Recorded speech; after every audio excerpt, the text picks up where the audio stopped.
ada macan anaknya jadi bebek. Kata politikus Jerman, kalau kita mau mengalahkan sebuah bangsa, nggak usah kita bawa senjata, cukup rubah sejarahnya, hancurkan mental-mental kesatrianya, bangsawannya jadikan kambing, bangsawannya jadikan bebek, maka 1-2 generasi yang akan datang, kita bukan hanya akan menguasai daerahnya, tapi juga kita akan menjadikan para bangsawannya, kesatriannya sebagai para budak-budak mereka. Kata Sayyidina Umar, ummahatukum waladnakum ahrara fala takunu abidan li ghairikum. Ibu-ibu kalian melahirkan kalian dalam keadaan merdeka, maka jangan sampai kalian menjadi budak dari selain kalian. Makanya di dalam lagu kebangsaan kita, kata merdeka diulang-ulang. Merdeka, merdeka, itu diulang-ulang kenapa? Untuk menumbuhkan di hati setiap bangsa Indonesia, untuk membangun jiwanya, baru membangun raganya. Apa yang disebutkan oleh Wage Rudolf Supratman, seorang muslim itu, bahwa yang pertama harus dibangun bukanlah raga, tapi yang harus dibangun adalah jiwa, cara berpikir, cara menatap masalah, cara melihat realitas. Ini yang harus dibangun, konsep berpikir. Kalau kita berpikir kita bangsa merdeka, maka apa yang akan kita lakukan adalah sebagai orang-orang merdeka. Kalau kita berpikir bahwa kita adalah bangsa budak, bangsa terjajah, maka mental terjajah ini sampai kapanpun tidak akan membawa kemajuan bagi bangsa Indonesia dan negara yang kita cintai. Bangunlah jiwanya, bangunlah badannya untuk Indonesia Raya. Dua, Bang Indonesia Raya, merdeka, merdeka, negeriku yang ku cinta. Indonesia Raya, merdeka, merdeka, hiduplah Indonesia Raya. Tepuk tangan untuk Indonesia Raya. Indonesia dibangun atas 5 dasar yang kita sebut dengan Pancasila, yang digali dari budaya Indonesia yang telah lahir dari peradaban Nusantara ribuan tahun sebelum Pancasila itu digali oleh Insinyur Soekarno.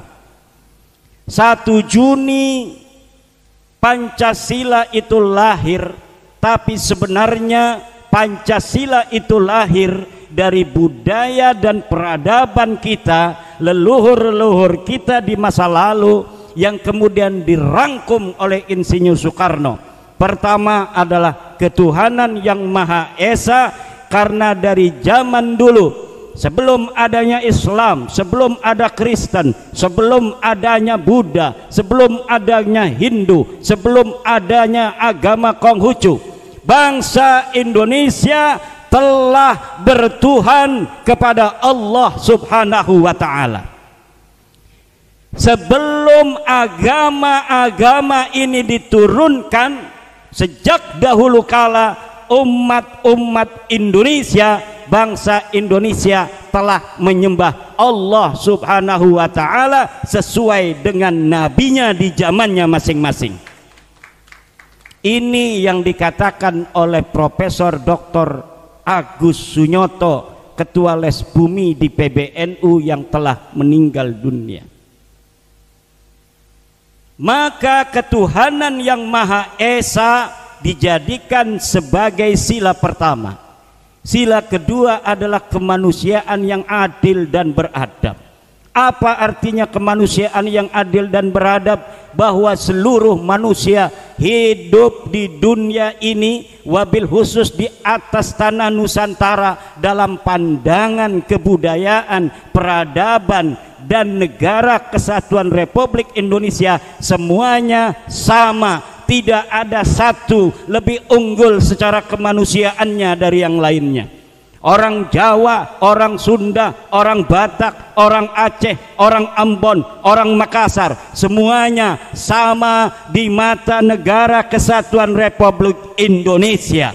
Semuanya dihormati dengan penghormatan yang sama, semuanya dimuliakan dengan kemuliaan yang sama, semuanya mempunyai hak yang sama, semuanya mempunyai kewajiban yang sama, semuanya mempunyai cita-cita yang bebas. Dia mau jadi apa, dia hidup di tanah Indonesia. Dia mau jadi DPR, silahkan, tidak dilihat yang suku Sunda nggak boleh jadi DPR, jadi kiai saja. Tidak, siapa saja yang hidup di tanah Indonesia bebas dia sesuai dengan prestasinya untuk menjadi apapun. Tidak ada di dalam undang-undang dasar kita, di dalam dasar negara kita, bahwa satu suku lebih tinggi dari suku lainnya di depan undang-undang dasar, di depan Pancasila. Semuanya sama, kemanusiaan yang adil dan beradab. Ini the founding father kita.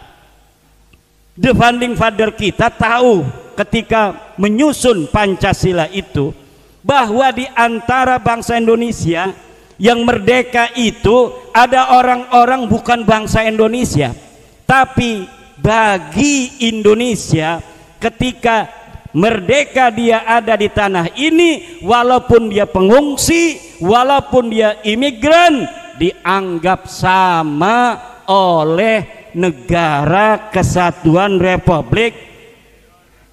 Kudune nuhun kita, harusnya terima kasih kepada bangsa Indonesia yang telah memperlakukan semua orang yang hidup di atas tanah Indonesia ini sama. Jangan kemudian merasa lebih tinggi dari bangsa Indonesia, pemilik yang sah tanah Indonesia ini. Betul? Siapa pemilik tanah Indonesia ini? Dia adalah putra asli Nusantara. Siapa putra asli Nusantara? 1 orang Jawa, 2 orang Sunda, 3 orang Aceh, orang Jambi, orang Bali, orang Palembang, orang Maluku, orang Kalimantan, orang Papua, orang NTB, orang NTT, orang Bali, orang Madura. Itulah putra putri asli pemilik Nusantara ini. Tidak boleh siapapun dengan tujuan apapun untuk menyingkirkan mereka, baik menyingkirkan secara jasad atau hanya secara kemuliaan. Kalau ente ingin barokah tinggal di atas tanah Nusantara ini, ente harus mau jadi budak putra putri Nusantara. Jangan mau jadi tuan, malah pewaris, tuan rumah jadi budak.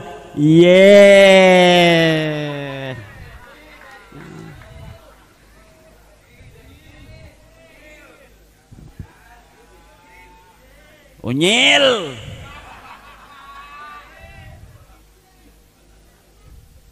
Katanya kiai-kiai itu hanya pengawalnya para kabaib.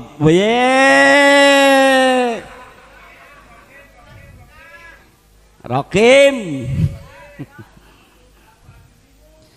Katanya kiai walaupun dia hafal Fathul Mu'in, hafal Bukhari, dia kalaulah bersama dengan Habib Alwi bodoh, maka Habib Alwi bodoh ini lebih mulia dari kiai asal Tulung Agung 70 kiai.